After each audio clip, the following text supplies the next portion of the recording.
मंगलम भगवान वीरो मंगलम गौतमो गणे मंगलम कुंद कुंदार्यो जैन धर्मोस्तु मंगलम सर्वमंगल मांगल्यम सर्वकल्याणकारकम प्रधानम सर्वधर्माणां जैनम जयतु शासिनम। अब देखिए, आपकी श्रावण की माह में हम शिव जी की आराधना तो कर रहे हैं, पर उनका जो नंदी है, उनका जो चिन्ह क्या है, नंदी बैल, उसकी सुरक्षा हमें नहीं कर पा रहे। तो उसके बदले में क्या हो रहा है कि हमें कोई भी चीज़ देखने को नहीं मिल रही। कैसी कि हम क्या कर रहे हैं, कुत्तों को तो मारुति में घुमा रहे हैं और बगल में सुला रहे हैं। कुत्ते पालना स्टेटस बना लिया है कि देखो हम कितने बड़े आदमी हैं, लेकिन हम उन पशुओं की रक्षा नहीं कर पा रहे। पशु गौ माता की आराधना नहीं कर रहे, जिससे हमें क्या दूध दही और रबड़ी मावा मिष्ठान मिलते हैं, उनका ही अपन लोग क्या कर रहे हैं, मांस भक्षण कर रहे हैं। शिव जी के मानने वाले श्रावण के माह में हैं कर रहे हैं, कई लोग कर रहे हैं। और यहाँ पर देखें कि अपने जितने भी भगवान हैं, हनुमान जी, उनका चिन्ह क्या है, बंदर। और गणेश जी का चिन्ह क्या है, गणेश जी का चिन्ह चूहा है। और कार्तिकेय का क्या है, मोर। और दुर्गा जी का शेर।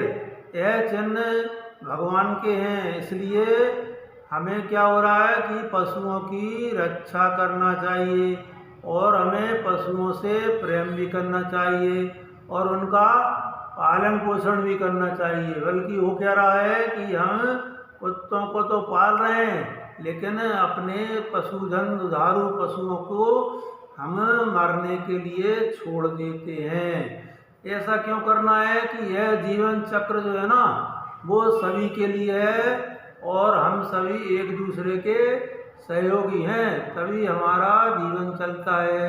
गाय हमें गोबर देती है, दूध देती है, गौमूत्र देती है, जो हमारे खेती के काम में आते हैं।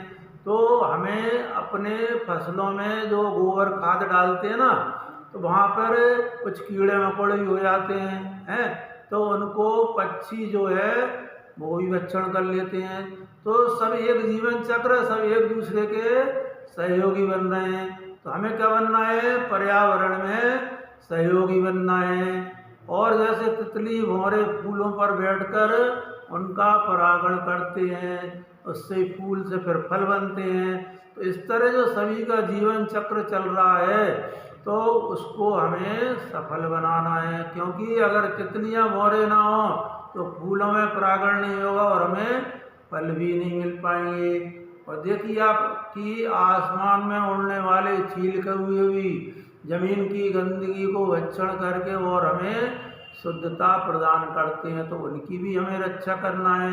लेकिन क्या हो रहा है, उनकी रक्षा के बजाय हम जो कीटनाशकों का प्रयोग कर रहे हैं, उसकी वजह से वो भी मरण को प्राप्त हो रहे हैं।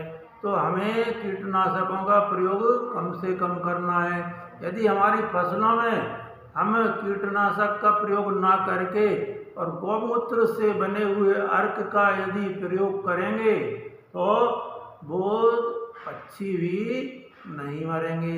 तो हमें ऐसे काम करना है कि हमारा पर्यावरण सुरक्षित रहे। और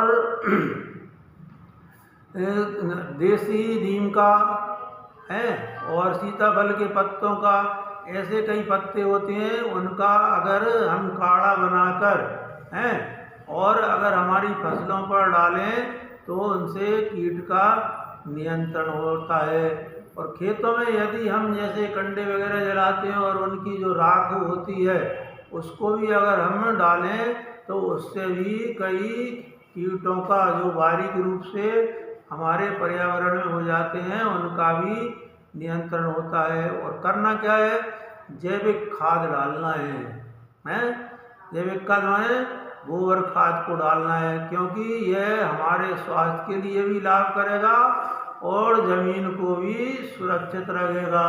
क्योंकि अभी ट्रैक्टर से खाद और कीटनाशक डाल डाल कर हमारा स्वास्थ्य खराब हो रहा है और ज़मीन भी हमारी धीरे धीरे बंजर होती जा रही है।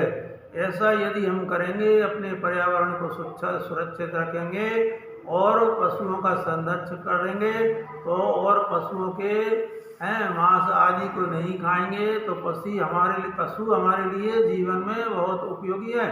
ये हमें समझना पड़ेगा। अगर हमने नहीं समझा तो आने वाले समय में सिर्फ गाय के फोटो देखने को मिलेंगे, गाय नहीं मिलेगी, जिस तरह से उन पर अत्याचार हो रहे हैं। तो दूसरी बात, अब हमारा पैसा कहाँ जा रहा है? खाद हम बाजार से ला रहे हैं, कीटनाशक हम बाजार से ला रहे हैं, ट्रैक्टर चलाने के लिए डीजल और पेट्रोल बाजार से ला रहे हैं। तो गांव का पैसा गांव में कैसे रहे, ये भी हमें विचार करना पड़ेगा कि हम दूध निकाल रहे हैं, वो लाएँ बाजार में, फल सब्जी ला रहे हैं, बना रहे हैं, उगा रहे हैं, वो भी लाएँ हम बाजार में।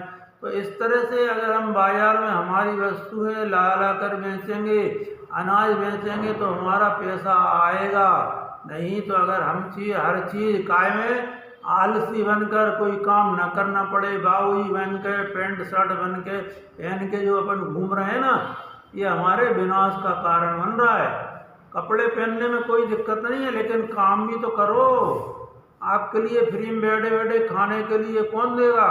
तो आपको ऐसे उचित कार्य करना है जो आपके लिए हितकारी हों और सभी जीवों के लिए हितकारी हों। आज के लिए इतना ही, बाकी आगे देखेंगे।